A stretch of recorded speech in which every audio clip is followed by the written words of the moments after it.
എല്ലാവർക്കും നമസ്കാരം. എല്ലാവർക്കും എൻ്റെ ചാനലിൽ എല്ലാവർക്കും സ്വാഗതം. നമ്മൾ ഇന്ന് ഓണം ആഘോഷിക്കുന്ന വളരെ സന്തോഷത്തിന്റെ ആഹ്ലാദത്തിന്റെ നിമിഷത്തിലൂടെ കടന്നു പോകുന്ന ഒരു സമയമാണ്. എല്ലാവർക്കും ഹൃദയം പറഞ്ഞ എൻ്റെ ഓണാശംസകൾ ഞാൻ നേരിടും. ഓണം എന്ന് പറയുന്നത് എല്ലാവർക്കും വ്യത്യസ്തങ്ങളായിട്ടുള്ള ഓർമ്മകളും അനുഭവങ്ങളും ഒക്കെ എല്ലാ കാലവും ഉണ്ടാകുന്ന ഒരു അനുഭവ തലങ്ങൾ ഉൾക്കൊള്ളുന്ന ഒന്നാണ് ഓണം എന്ന് പറയുന്നത്.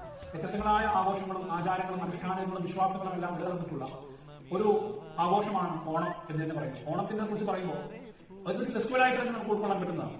ഓണത്തിന്റെ ആചാരങ്ങളെയും അനുഷ്ഠാനങ്ങളെയും മറ്റു സാഹചര്യങ്ങളെയൊക്കെ നമ്മൾ മാറ്റി നിർത്തുകയാണെങ്കിൽ അത് സന്തോഷത്തിന്റെയും ആഹ്ലാദത്തിന്റെയും ആനന്ദത്തിന്റെയും നമുക്ക് ഒത്തുകൂടുവാനും ഒരുമിച്ചിരുന്ന് ഭക്ഷണം കഴിക്കുവാനും നമ്മുടെ സൗഹൃദങ്ങൾ പങ്കിടാനും ഉണ്ടാകുന്ന ഏറ്റവും നല്ല മുഹൂർത്തങ്ങളായി നമുക്ക് കാണാൻ കഴിയുന്ന, നമുക്ക് ജീവിതത്തിൽ മാറ്റിയെടുക്കാൻ കഴിയുന്ന നല്ല നിമിഷമാണ് ഓണം എന്ന് പറയുന്നത്. ഈ കാലത്ത് ഓണം കടന്നു പോകുമ്പോൾ നമ്മളെപ്പോഴും നല്ല ഓർമ്മകൾ സമ്മാനിക്കും. അടുത്ത വർഷം ഓണം എന്ന് പറയുന്നത് ഒരു വർഷക്കാലം നീണ്ടു നിൽക്കുന്ന നല്ല ഓർമ്മകൾ, പൂക്കളം പോലെ തന്നെ പൂക്കളം വ്യത്യസ്തങ്ങളായ നിറങ്ങളുള്ള വ്യത്യസ്തങ്ങളായിട്ടുള്ള സ്ഥലങ്ങളിൽ നിന്ന് വന്നിട്ടുള്ള പൂക്കളുടെ ഒരു സമിജ്ഞയമാണ്